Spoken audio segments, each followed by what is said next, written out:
Gloire à Dieu. Nous sommes heureux d'être ensemble encore ce soir pour méditer aussi la parole de Dieu ce soir. Alléluia. Bien-aimés, quelle joie.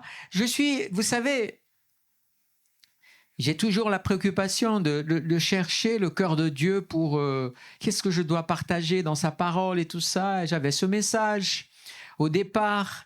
Et puis tout d'un coup, dans ce message, j'avais l'impression qu'il manquait quelque chose. Mais bon, le message était prêt quand même. Et puis au milieu de semaine, tout d'un coup, quelque chose s'est rajouté dans ce message. Tout d'un coup, ça m'a... Waouh, super, je suis content. Et puis après... des fois, on est comme tous, on est humain. Et puis on se dit, mais Seigneur, est-ce que vraiment c'est ce message que tu veux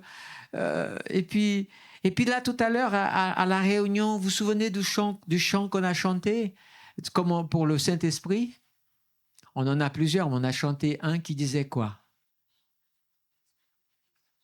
Esprit de Dieu, descends sur nous. Nous voulons ta présence. Ah, voilà, c'est là que ça commence. C'est là qui est beau. Que ton règne vienne et que ta volonté soit faite. Quand j'ai entendu ces paroles, eh bien, vous savez, c'est quoi mon message? Matthieu 6, 10. Vous vous rappelez de la prière du Notre Père? Juste la première partie. On peut citer le début. Notre, qui est que ton nom, que ton règne vienne, que ta volonté soit faite sur la terre comme au ciel. Amen. Vous savez, dans ma version, qui est la version de la Colombe, il y a une petite différence par rapport à Louis II où que ton nom soit sanctifié se trouve dans le verset d'avant, le verset 9. Dans la Colombe, elle est dans le verset 10 en entier, je crois. Et donc, il dit que ton nom soit sanctifié. Dites avec moi, que ton nom soit sanctifié. Que ton règne vienne, que ta volonté soit faite sur la terre comme au ciel. J'ai appelé ce message « Que ta volonté soit faite et non la mienne ». Amen. Vous pouvez dire avec moi « Seigneur, que ta volonté soit faite et non la mienne ». Et dis-le, hein, non la mienne, mais ta volonté, ô Seigneur. Vous savez, ce que j'ai à cœur de vous partager, c'est que la terre a besoin de retrouver ce qu'elle a perdu. Et qu'est-ce que la terre a perdu? La ressemblance du ciel. L'image et ressemblance du ciel. Et l'idée, si vous voulez, de ce message, c'est de nous encourager, de nous amener à comprendre que nous sommes des acteurs qui avons à agir pour la transformation de la terre, des projets. Alors j'ai envie de dire quelque chose, ça peut paraître présomptueux, mais c'est pas dans ce sens-là qu'il faut le prendre. C'est que nous regardons notre planète et il n'y a rien qui va en ce moment. Économiquement, c'est pas vraiment extraordinaire. La guerre est aux portes. Enfin, il y a tellement de choses, des maladies et des catastrophes. On entend parler, là, par exemple, nous sommes là au mois de mars. Il paraît qu'on est à 9-10 degrés au-dessus des normales saisonnières. Vous voyez, il y a un dérèglement climatique, en tout cas c'est comme ça qu'on entend à la télé, chez les experts, et rien ne va. Mais pourtant, Dieu a fait une terre parfaite. Dieu a fait l'homme parfait. Qu'est-ce qui s'est passé? Alors j'ai envie de vous dire que nous avons la solution. Et je ne suis pas candidat en 2027 pour la présidence de la République. Je ne suis pas candidat, mais j'ai un programme à vous proposer. C'est un programme qui peut amener la solution dont la terre a besoin. Alors, waouh, dis donc, pour qui tu te prends, toi? Le monde entier vit dans une espèce de chaos, de problèmes. On a des présidents, des super-présidents, des mini-présidents. Enfin, il y a toutes sortes de présidents, de rois, de dictateurs, de toutes sortes. Et aucun de ces systèmes ne marche vraiment. Mais ce soir, si tous ces hommes, rois, présidents, dictateurs et je sais pas, empereurs peut-être, si jamais ils mettaient ce programme, la terre serait sauvée. Et on vivrait à nouveau dans un paradis. C'est fabuleux. Eh bien, ce qui est fabuleux, c'est que Jésus, quand il nous a enseigné la seule prière qu'il nous a enseignée, eh bien, figurez-vous qu'il nous a donné la recette pour cela, la solution. Notre Père qui es aux cieux. Amen. Ça, c'est le début. Pourquoi? C'est juste l'introduction pour dire, voilà, quand on prie, prie ton Père qui est dans le ciel. Jésus dira même, rentre dans ta chambre, ferme et prie ton Père qui est dans les cieux. On est d'accord? Donc, on prie au Père qui est dans les cieux, que ton... Et là, nous avons deux choses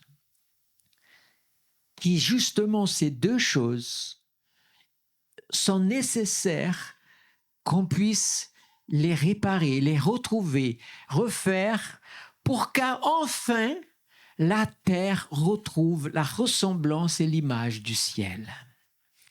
Quand Dieu a créé l'homme, rappelez-vous, il est dit, faisons l'homme à notre image. Et Dieu créa l'homme à son image et à sa ressemblance. Rappelez-vous, j'ai dit il y a quelques messages de cela que on dit dans notre jargon que nous sommes tous créés à l'image de Dieu, ce qui est faux. Adam est le seul qui a été créé à l'image de Dieu. Après, au chapitre 4 de la Genèse, au chapitre 5 de la Genèse, vous voyez, Adam a eu un fils à son image, Seth. Parce que Adam a perdu l'image de Dieu à cause du péché. Et tous les êtres humains ne sont plus créés à l'image de Dieu, mais sont créés à l'image de leur géniteur. Par contre, Jésus est venu, il est l'image de Dieu à nos yeux. Par sa vie, par son exemple et par tout ce qu'il a fait. Et quand on retrouve Jésus, on retrouve l'image de Dieu. Le but que nous avons, c'est de retrouver l'image de Dieu dans notre vie. On a déjà parlé de ça. Alors, regardez, c'est intéressant. Dieu a créé l'homme à son image, l'image de Dieu qui est dans le ciel avec toute la perfection. Et puis, l'homme a péché.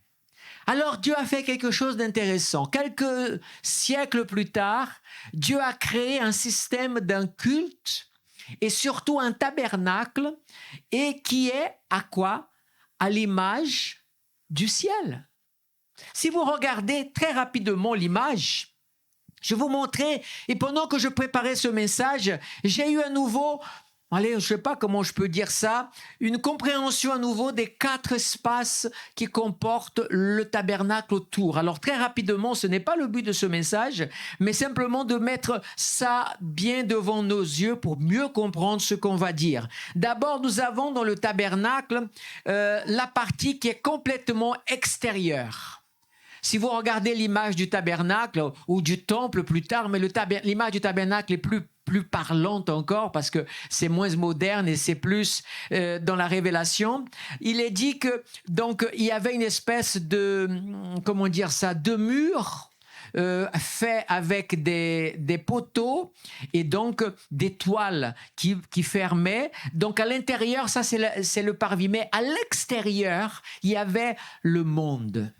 C'est-à-dire toutes les tribus d'Israël qui étaient en classe. Eh bien, la première partie qu'on voit dans cette manière de voir, c'est que l'extérieur du tabernacle, l'extérieur même, je ne parle pas de la tente du tabernacle, mais même du parvis à l'extérieur, cela représente l'image que nous avons, c'est l'image tout simplement du monde.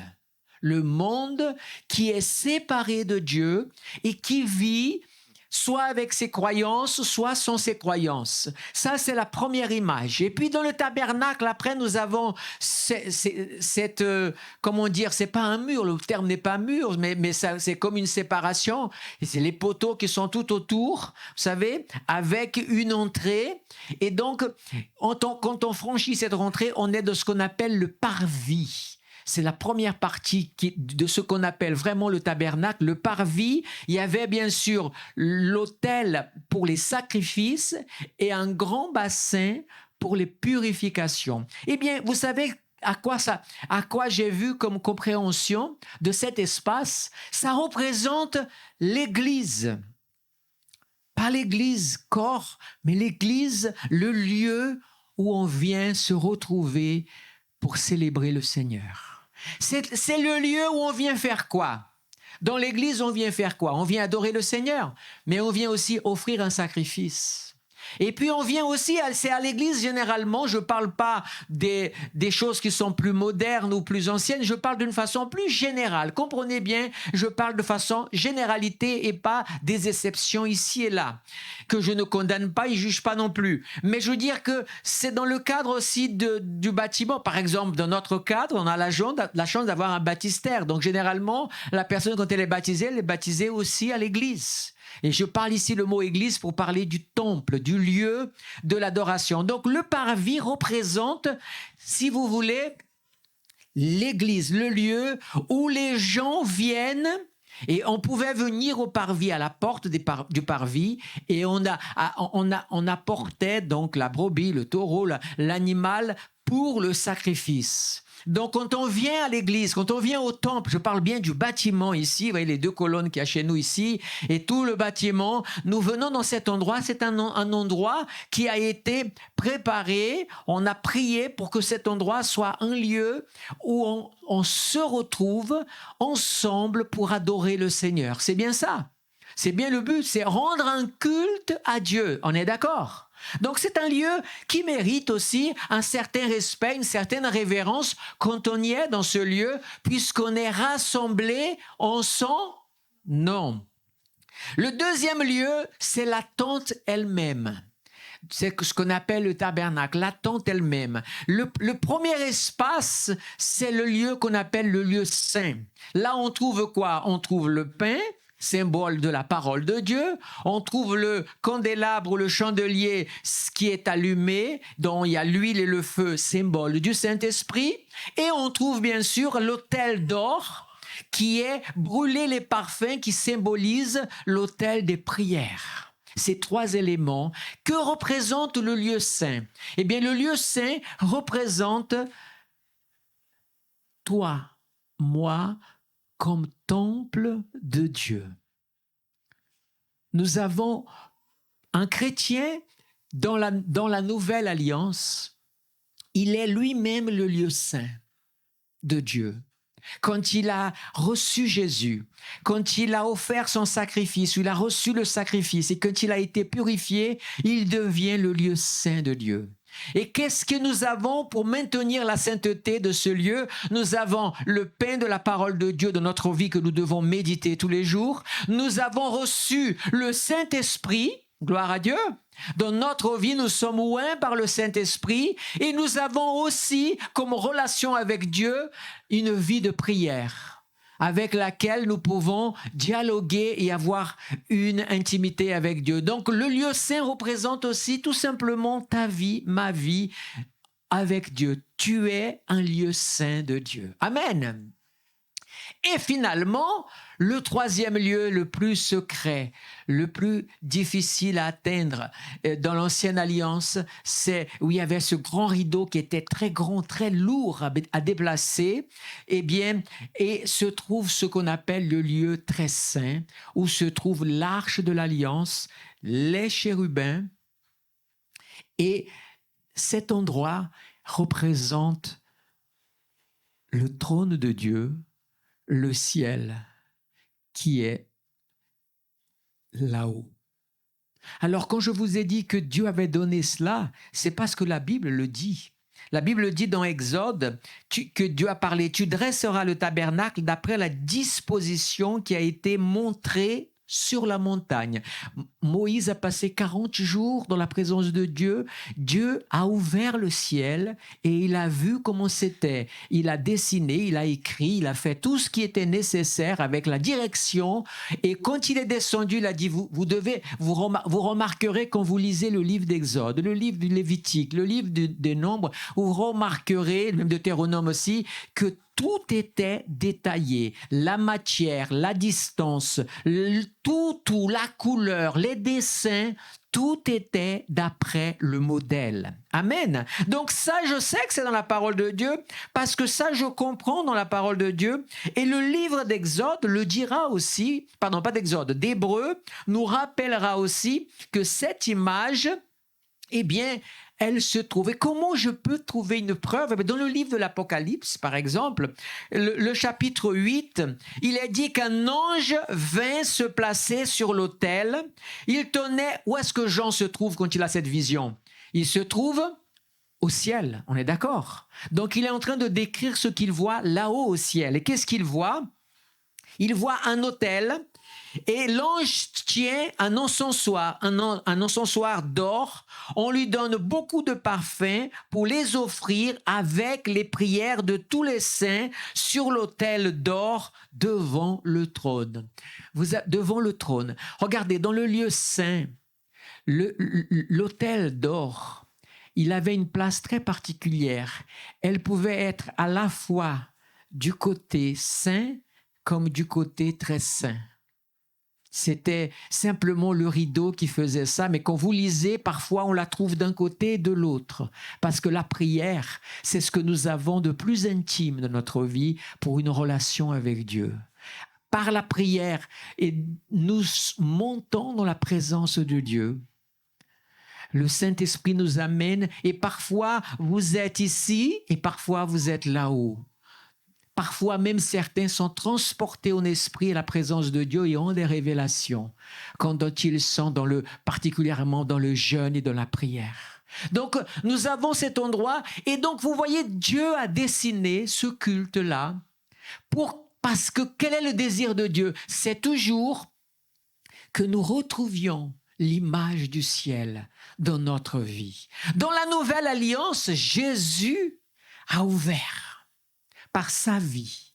Il a ouvert tout d'un coup l'espace pour aller direct au trône de Dieu. Amen. Et nous sommes devenus, c'est ça qui est merveilleux, nous sommes devenus le lieu saint de Dieu. Mais cela ne nous exempte pas d'avoir une famille chrétienne et de marcher ensemble et d'aller au temple adorer le Seigneur. Amen. C'est ça qui est merveilleux. Mais en même temps, nous avons aussi, collectivement, nous sommes ensemble dans la présence du Seigneur et individuellement, nous pouvons nous avancer avec le Seigneur parce que nous sommes des sacrificateurs pour Dieu le Père, dira Pierre. Amen. C'est merveilleux ou pas? Alors, Église, maintenant que j'ai mis tout ça devant vos yeux, j'aimerais quand même vous rappeler ce que dit le Notre Père. Dans cette introduction. Première chose que nous avons besoin de réparer, et ça c'est notre responsabilité en tant que chrétiens. Ce n'est pas la responsabilité du monde. Nous sommes le modèle. Je vous rappelle que Israël, au moment du culte où il vivait, il devait être un témoin, un modèle pour les nations païennes qui étaient autour. Aujourd'hui, Israël continue sa mission, continue à chercher comment reconstruire son temple, comment retrouver son territoire. Ils vivent leur réalité, mais l'Église aussi a sa réalité. C'est celle aussi d'être les témoins sur cette terre. Pour cela, il faut que ta vie, ma vie, ressemble à ce que Dieu désire. Alors, comment on fait? Quel est le programme exact pour que le monde soit transformé? Premièrement, que ton nom soit sanctifié. Bien-aimé, le nom de Dieu, Exode 20, verset 7 dit « Car l'Éternel ne tiendra pas pour innocent celui qui prendra son nom en vain. » C'est un des 10 commandements. Honorer le nom de Dieu. Nous devons être très attentifs à une chose. Beaucoup de chrétiens pêchent beaucoup parce qu'ils ne sanctifient pas le nom de Dieu. Porter le nom de chrétien n'est pas une religion. Même si le christianisme est un nom de religion, mais porter le nom de chrétien, c'est porter le nom de Christ. On devrait ne pas être préoccupé par l'apparence de la religiosité chrétienne, mais préoccupés et sanctifiés dans notre vie Christ que nous représentons en ayant ce nom-là. Quand tu dis que tu es chrétien, tu dis beaucoup plus de choses que ça. Tu dis que devant Dieu, tu as le devoir de sanctifier le nom de Dieu dans ta vie. Vous savez, sanctifier le nom de Dieu, c'est ne pas prendre le nom de Dieu en vain. C'est avoir une attitude qui honore Dieu dans ta vie. Et vous savez, je vais vous donner un exemple dans la Bible qui est très intéressant, comme quoi sanctifier le nom de Dieu veut dire plus qu'on ne croit. Par exemple, vous vous souvenez de Zacharie, le père de Jean-Baptiste? Quand il était dans le sacrifice, regardez bien où ça se passe. Cette histoire, elle se trouve écrite dans Luc 1, versets 19 et 11. Il est dit quoi? Il est dit que comme il était un sacrificateur, il était allé à son tour pour offrir quoi? Les parfums. Donc pour brûler les parfums dans l'autel des parfums. Et donc il y a une chose qui est importante. C'est que ce jour-là, un ange va lui apparaître et va lui dire, écoute-moi Zacharie, ta femme va avoir un enfant. Vous allez voir un enfant. Et il va dire plein de choses merveilleuses sur cet enfant qui va s'appeler Jean. Jean. Jean le Baptiste, c'est pas son nom le Baptiste, hein, c'est son action. Il baptisait. Son nom est Jean. Et il y a une chose qu'il va faire, Zacharie. Il va dire, quand il a entendu ce message, est-ce que vous, dites-moi une chose, est-ce que vous croyez que Zacharie connaissait l'histoire d'Abraham? Est-ce que vous croyez que Zacharie connaissait l'histoire d'Abraham? Un sacrificateur qui ne connaît pas l'histoire d'Abraham, il y a un problème. Donc il savait très bien que Dieu avait donné Isaac à Sarah à 90 ans et Abraham 100 ans. On est d'accord? On est d'accord. Donc, suivez avec moi. Quand il entend tout cela, il n'a pas 100 ans. Je ne pense pas qu'il ait 100 ans. Je pense qu'il est déjà âgé, c'est sûr, mais pas 100 ans. En tout cas, on ne sait pas, mais bon, il est quand même vieux, ça c'est sûr. Mais il va dire quelque chose. Il va dire comme les paroles d'Abraham. Il va dire, mais Seigneur, comment c'est possible? Moi, je suis déjà vieux, ma femme est déjà vieille. C'est plus possible, ce genre de choses. Et qu'est-ce qui va se passer? L'ange va dire, tu vas être muet pendant 9 mois, jusqu'à ce que l'enfant naisse, parce que tu n'as pas cru à la parole de Dieu. Vous savez, ça aussi, c'est sanctifier Dieu dans ta vie. Quand tu marches par la foi et non par la vue. Nous péchons beaucoup quand nous manquons de foi dans notre vie, dans nos attitudes. Quand nous sommes alarmés par les problèmes et que nous perdons le contrôle, nous ne sanctifions pas le nom de Dieu dans notre vie. Au contraire, nous attristons parce que tout simplement, nous manquons de foi. Quand tellement de choses muets parce qu'il n'a pas cru à cette révélation tellement exceptionnelle. Vous savez, aujourd'hui, le nom de Dieu parfois est bafoué dans la bouche des gens, des autorités, de toutes sortes de personnes qui ne craignent ni Dieu ni les hommes. Mais l'Église, vous, c'est la prière de Jésus, que le nom de Dieu soit sanctifié. C'est les gens, quand ils te regardent, tu te dois d'avoir une attitude qui soit un bon témoignage pour que les gens glorifient votre Père qui est dans les cieux quand ils voient vos actions. Quand ils peuvent se dire « Waouh, tu as vu ce chrétien ?» Ah là, le mot chrétien a tout son sens.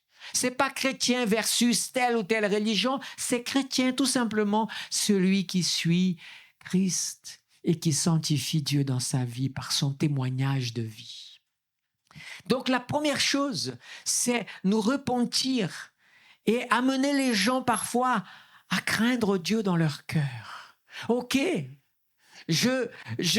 Rappelez-vous, j'avais dit la semaine dernière, Abimelech, le roi des Philistins, il ne craignait pas Dieu, il ne connaissait pas Dieu.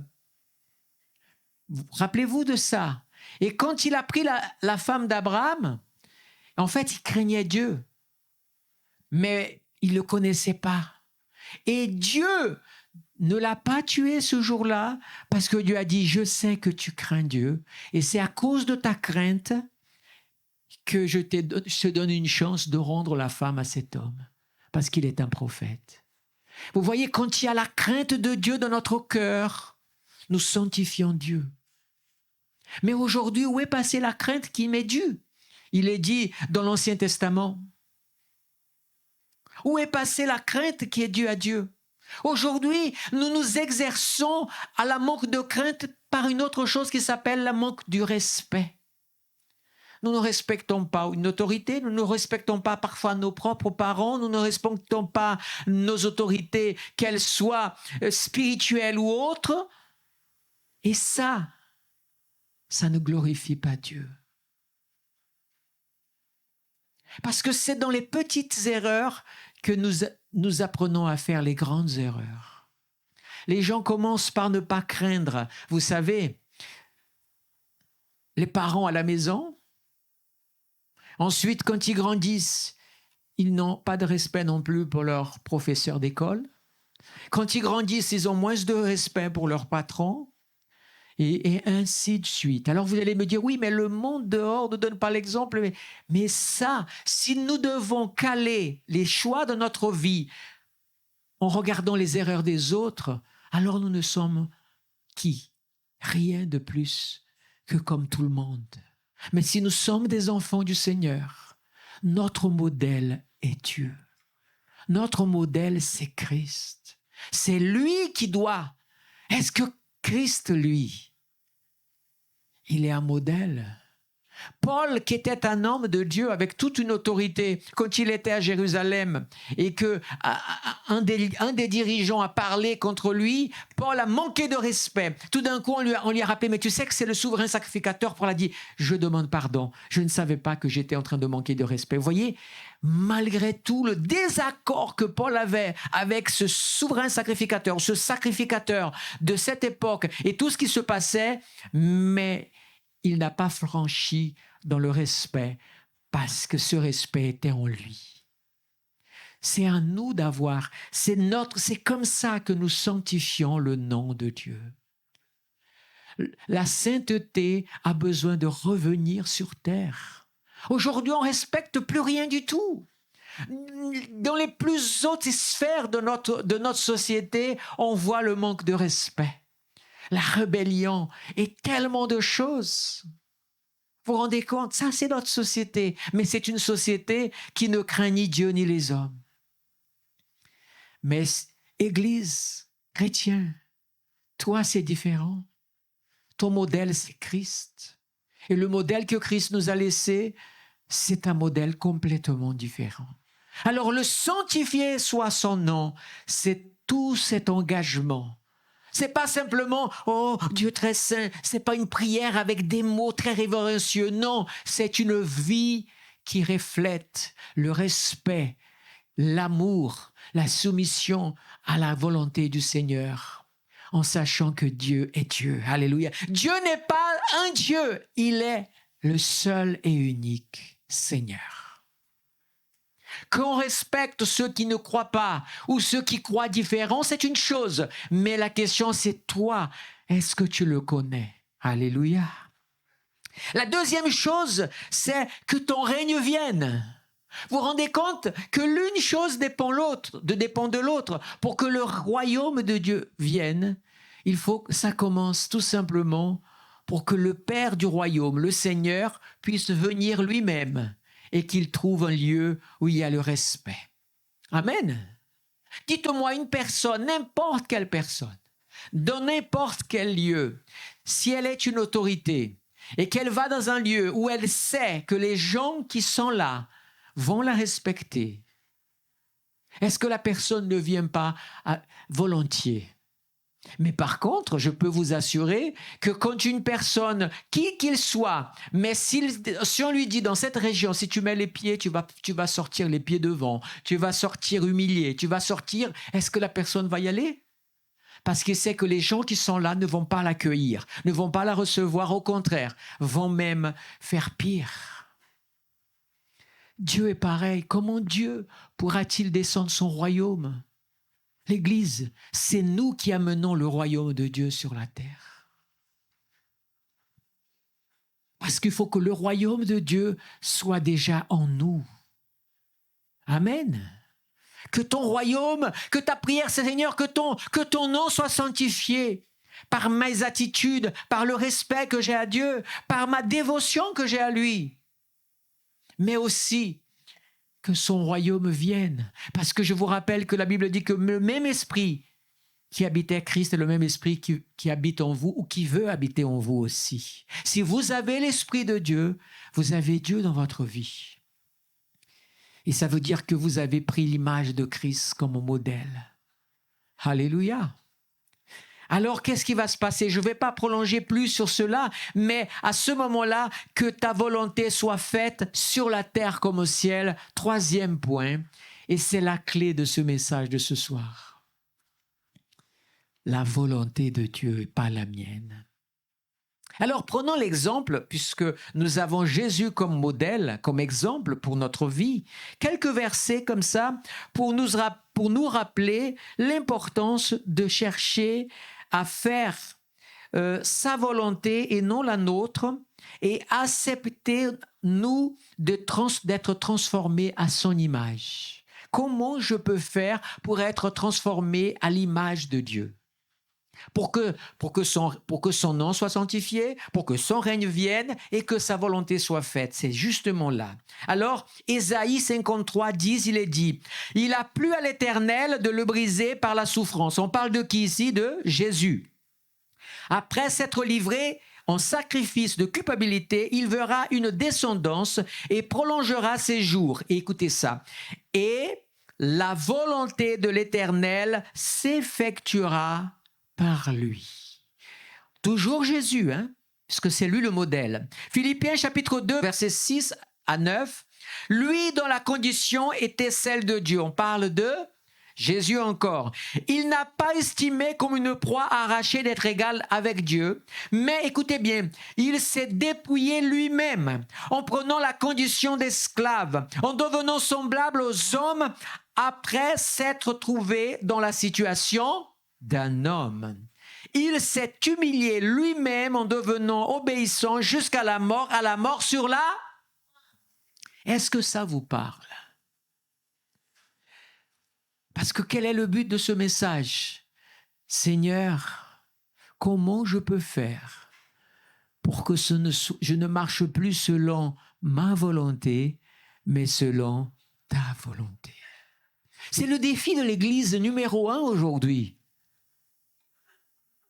Les églises, sans chercher à pointer personne, en nous mettant nous-mêmes devant, nous fonctionnons très souvent par nos projets, nos plans, nos expériences, des choses. Mais écoute, on va faire un programme dans l'église parce qu'on a vu que ça a marché là-bas. Ou alors je vais faire celui-ci parce que ça a marché. Non, c'est pas là. Rien de mal à ça. Mais si l'église cherche la volonté de Dieu, elle va trouver et va connaître la volonté de Dieu. Et la volonté de Dieu, avant que ce soit pour l'Église, il faut déjà qu'elle s'applique à ma vie, à ta vie aussi. Vous êtes d'accord avec ça?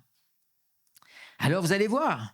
Encore Hébreux chapitre 10, verset 7, verset 9 à 10, il est dit « Alors j'ai dit, voici je viens dans le rouleau du livre, il est écrit à mon sujet. » De qui on parle encore?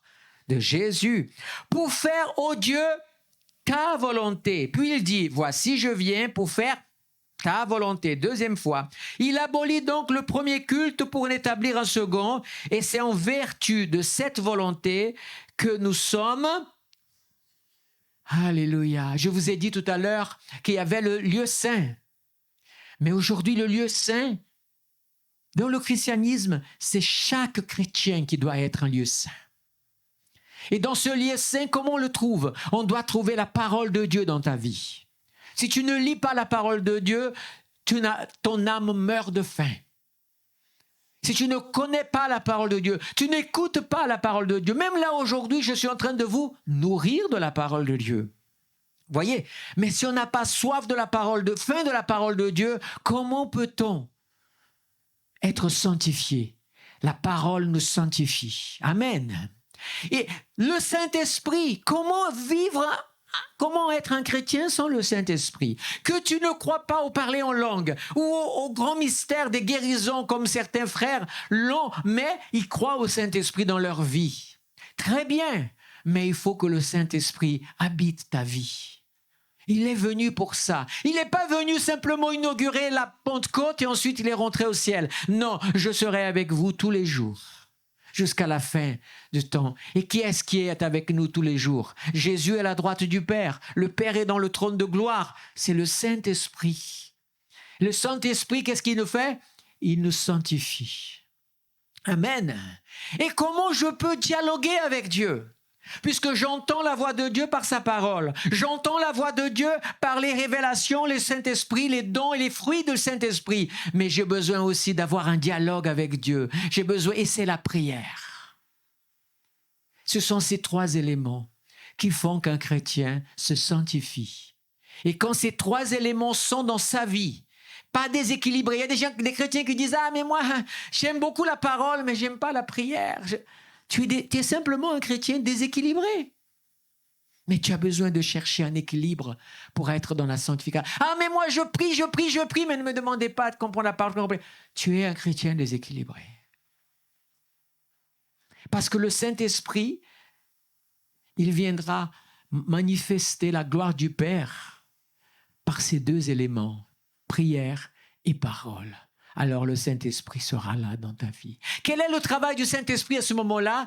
Il va te transformer de gloire en gloire à l'image de Christ. Et à ce moment-là, de sacrificateur, quand tu ressembleras à Christ, tu pourras à ce moment-là rentrer dans le lieu très saint du trône de la gloire de Dieu. Beaucoup de chrétiens veulent aller direct au lieu saint en prenant les raccourcis des prédications ou des versets bibliques en disant « Mais nous sommes tous souverains sacrificateurs, tout. » Et ils courent. Et combien de sont morts spirituellement parce qu'ils se sont approchés de Dieu sans avoir laissé Dieu d'abord transformer leur vie à l'image de Christ. Tu ne peux pas rentrer dans la présence de Dieu si tu ne ressembles pas à Christ. Même si beaucoup peuvent ne pas être d'accord avec cette phrase, mais je la soutiens. Et je la maintiens comme une vérité spirituelle. Pour que je puisse venir à Dieu, j'ai besoin de connaître Christ. Je ne vois pas comment je peux aller à Dieu sans Christ, puisqu'il est le chemin, la vérité et la vie. Et nul ne vient au Père si ce n'est par lui. Alors, donc, ça c'est pour découvrir sa croix, son sacrifice et tout ce qu'il a fait pour nous. Je découvre. Une fois que je découvre, je fais quoi? J'offre le sacrifice de ma vie, de lui donner ma vie. Je suis baptisé parce que je meurs avec Christ et je ressuscite avec Christ. Donc à partir de là, je suis en potentialité une ressemblance de Christ. Mais dans la réalité, il y a encore du boulot. Et ça, c'est le travail quotidien de ta vie avec Dieu, dans la prière, dans la parole, dans la présence du Saint-Esprit qui va te convaincre de ce qui a besoin d'être transformé dans ta vie. Alors, il y a des gens qui ils ont tellement compris ça que ça se passe rapidement. D'autres ont besoin des années pour que le Seigneur casse tout et transforme. Voyez, on n'est pas pareil. Mais l'important, c'est que tu es sur le chemin et que tu laisses Dieu agir dans ta vie. Alléluia.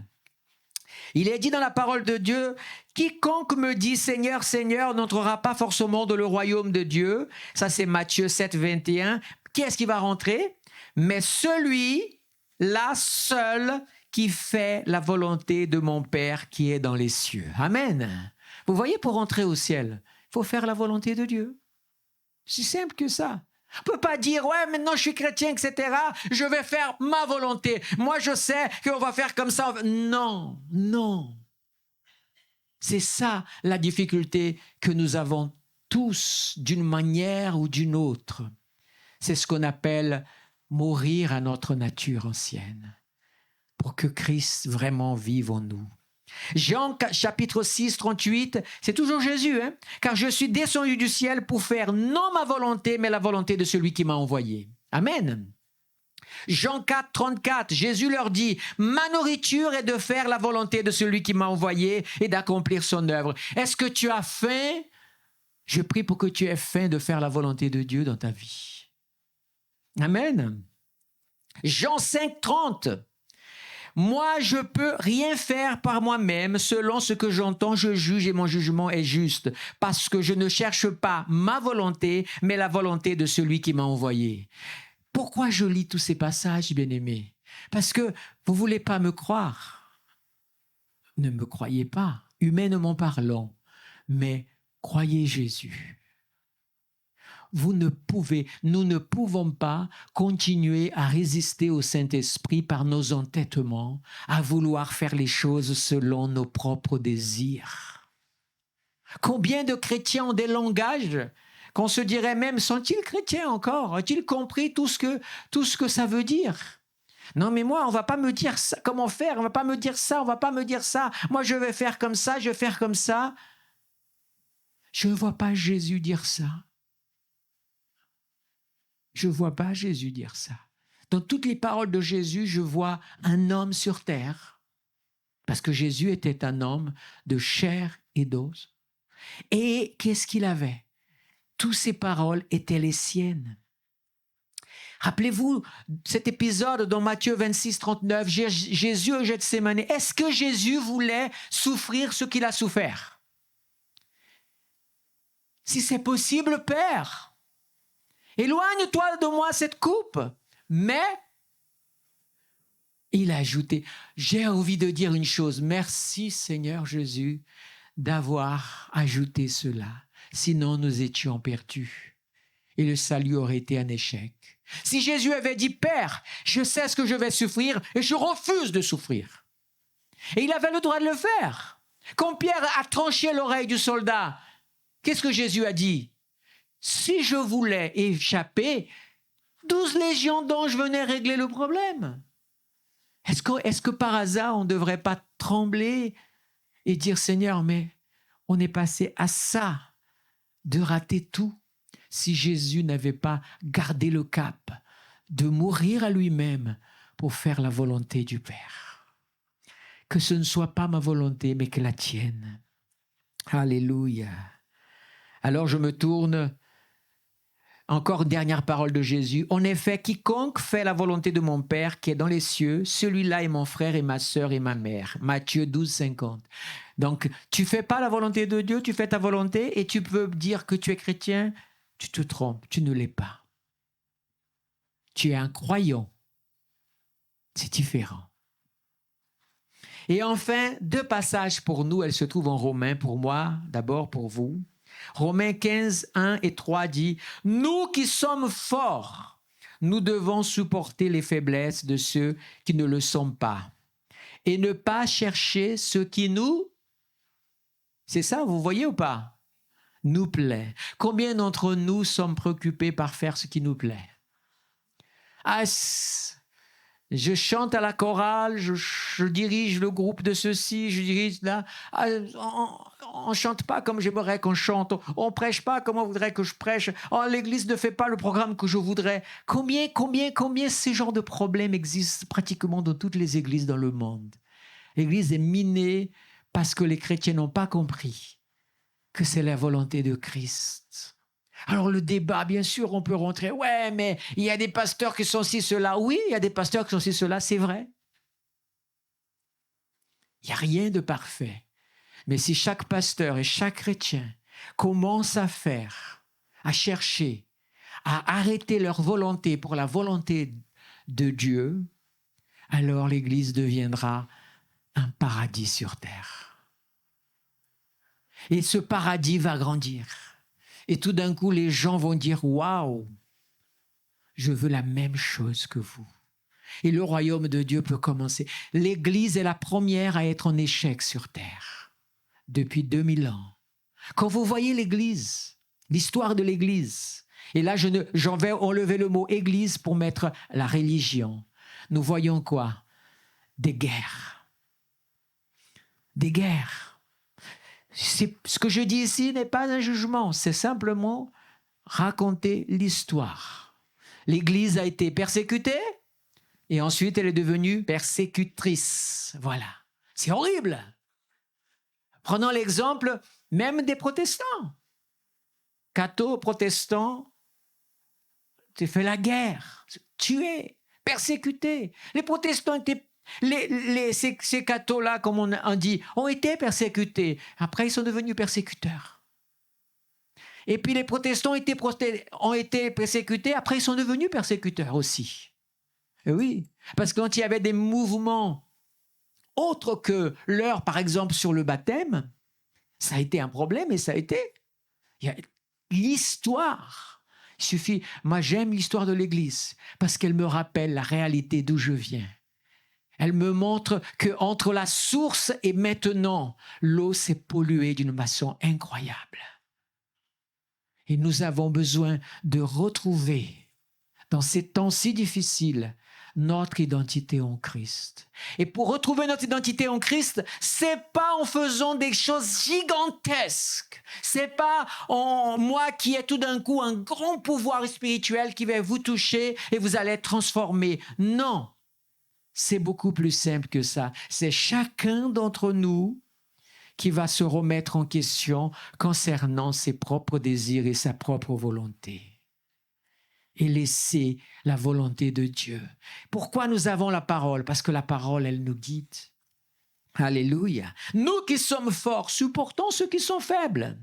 Et le dernier passage, Romains 12, 2, « Ne vous conformez pas au monde présent, mais soyez transformés par le renouvellement de l'intelligence. » Quel est le but du renouvellement de l'intelligence? C'est quoi? Afin de discerner quelle est la volonté de Dieu, ce qui est bon et agréable et parfait. Tout ça, c'est la volonté de Dieu. Chère Église, mon défi aujourd'hui, c'est celui-ci pour ma vie, pour votre vie. Nous avons besoin vraiment de mourir à nous-mêmes.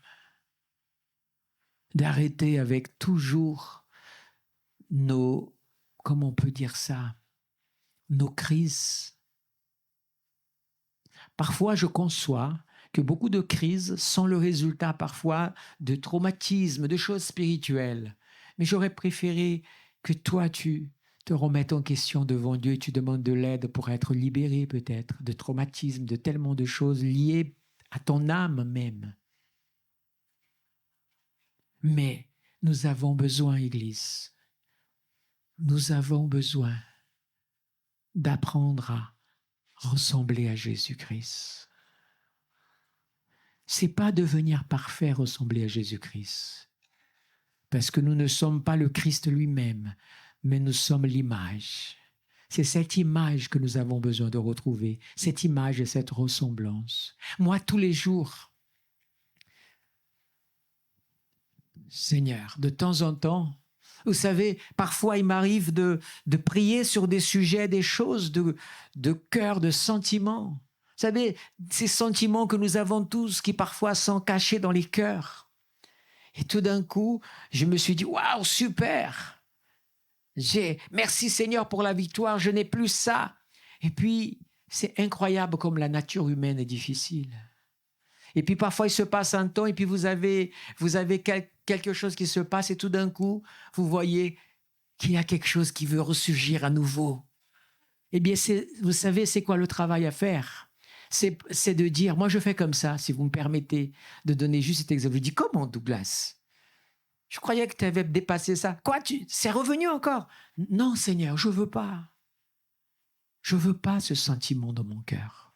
Je refuse ce sentiment de mon cœur. Je refuse, je vais dire des mots, ne sont pas forcément les miens dans cette totalité, Dieu merci, mais Seigneur, je refuse d'être hypocrite. Je refuse d'être jaloux encore. Je refuse d'être encore dans l'amertume. Je pensais avoir pardonné et il y a une petite amertume encore là parce que plus tu t'approches du trône de Dieu, plus ta sensibilité est grande, même vers toi-même.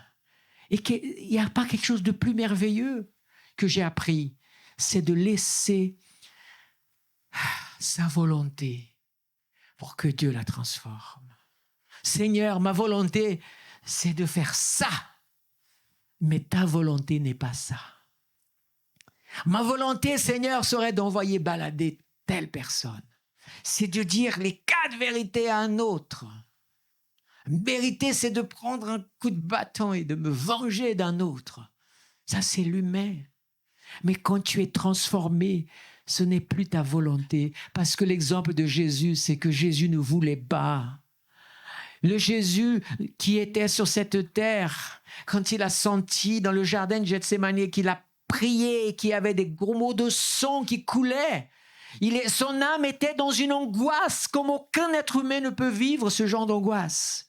Et il a dit, Seigneur, s'il y avait la possibilité que j'évite ça. C'est comme si l'ange est venu et lui a consolé. Qu'est-ce que l'ange est venu? Ici, l'ange, c'est Dieu lui-même. À travers de cet ange, est venu le consoler en disant, le plus difficile, tu viens de passer toutes ces années. Tu as préparé des gens, des hommes pour prendre le relais de l'évangile, les 12 apôtres et tous les disciples, les 70 et bien d'autres encore. Mais Jésus, juste encore ce sacrifice, juste encore peut-être le plus difficile, rejeté par les tiens, parce que Pierre allait le nier. Il avait déjà goûté un avant-goût de Judas qui allait le trahir à la scène. Et toute l'humiliation et la souffrance et la douleur, parce que Jésus a vraiment souffert dans son corps. Ne croyez pas qu'il avait un anesthésiant spirituel qui, en fait, son corps souffrait la douleur, le sang coulait, mais lui ne sentait rien. Non, non, non, non, non. Il a souffert comme tout homme, comme vous et moi pouvons souffrir. Parce que c'était pour nous montrer le chemin du salut, de la transformation. Et on devrait avoir toujours cette image dans notre cœur. Il n'a pas fait sa volonté, mais la volonté du Père.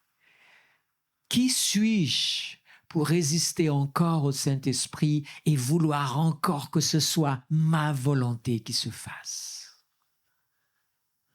Notre société nous encourage à être de plus en plus désobéissants à la parole de Dieu. D'abord, on nous essaye de faire croire que la parole n'est pas si fiable que ça, qu'il y a des doutes et tout ça. Ensuite, on nous donne des langages du genre « tu es un béni, oui, oui ». Et tous ces langages que parfois les chrétiens eux-mêmes s'envoient des pics de ce genre. Tout ça n'a qu'un but. C'est que ta volonté se révèle et tu dis « mais c'est vrai ça. Moi, je vais marcher seul avec Dieu ».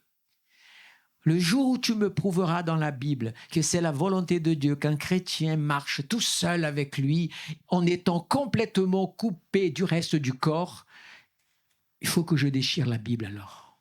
Si ça, c'est vrai. Parce que ce que je comprends, c'est que l'Église est un corps. Il est un corps invisible pour l'Église universelle, mais il est représenté par des organes de ce corps qui sont l'Église locale. Avec ses défauts. Pourquoi? Parce que aucune église locale sur terre n'est parfaite. Aucune. Donc ça veut dire que l'église universelle elle-même, elle est imparfaite. Voyez-vous? Puisqu'elle est composée de toutes les églises locales. Mais Dieu, dans sa miséricorde, sait que dans son église, il y a des fidèles qui marchent et leur rôle est d'être la lumière, parce que tant qu'il y a la lumière, il y a de la visibilité pour voir le jour, la grâce de Dieu. Tant que le soleil brillera, nous nous levons d'une nuit difficile. Amen. La grâce de Dieu est là. Veux-tu, chrétien, veux-tu, toi, qui es pasteur, ancien, évangéliste, prophète, apôtre, docteur, président, hospitalier, laissez ta volonté pour la volonté de Dieu. Baissons nos têtes. C'est pas simplement maintenant, mais c'est au jour le jour. Nous avons besoin de crier à Dieu, Seigneur, que ta volonté soit faite, que ta volonté soit faite et non la mienne. Que ta volonté soit faite et non la mienne. Alléluia. Seigneur, je prie maintenant avec l'Église. Je prie avec mes frères et sœurs que enseigne-nous, Seigneur. Enseigne-nous, Seigneur, comment traverser le Gethsémani en restant fidèles. Enseigne-nous, Seigneur, à traverser les tribunaux d'injustice et rester silencieux comme Jésus l'a été avec Caïphas. Enseigne-nous, Seigneur, à traverser des tribunaux de moquerie comme celle de Pilate et rester aussi silencieux en laissant la volonté de Dieu s'accomplir. Enseigne-nous à être la risée peut-être d'un roi comme Hérode qui voulait qu'il fasse un miracle transformant l'eau en vin devant lui. Enseigne-nous, Seigneur, à résister aux moqueries et à toutes les choses sans laisser notre nature prendre le dessus, mais que Christ habite en nous. Enseigne-nous, Seigneur, à marcher par la foi et à porter notre croix, comme Jésus a porté la sienne, que je puisse apporter ma croix. Enseigne-moi l'humilité, que même quand je n'arrive pas à porter ma croix tout seul, j'accepte qu'un frère me donne un coup de main, comme l'a fait Simon de Cyrène, en aidant Jésus à porter sa croix. Que j'ai aussi l'humilité et ne pas laisser mon orgueil prendre le dessus. Enseigne-moi, Seigneur, à accepter les clous dans la main, dans les pieds, et à être élevé devant tant de personnes qui se moquent de ma foi, qui se moquent de ma vie, mais que moi je continue quand même à être fidèle malgré tout cela. Que ta volonté soit faite et non la mienne. Seigneur, enseigne-moi à mourir avec Jésus à la croix pour que je puisse ressusciter avec lui aussi et marcher dans une vie nouvelle. Je veux te ressembler, Jésus. Je veux te ressembler, Jésus. Que ta volonté soit faite et non la mienne. Pardonne-moi, Seigneur, pour toutes les fois où c'est ma volonté que j'ai imposée aux autres, que c'est mon désir, que c'est mon plan, que c'est mon projet. Et peu importe ceux des autres, mais c'était mon projet. Seigneur, que ton projet se réalise dans ma vie. Que ton projet se réalise dans cette église. Que ton projet se réalise dans nos vies. Viens nous transformer, Seigneur, à l'image de Jésus. Amen.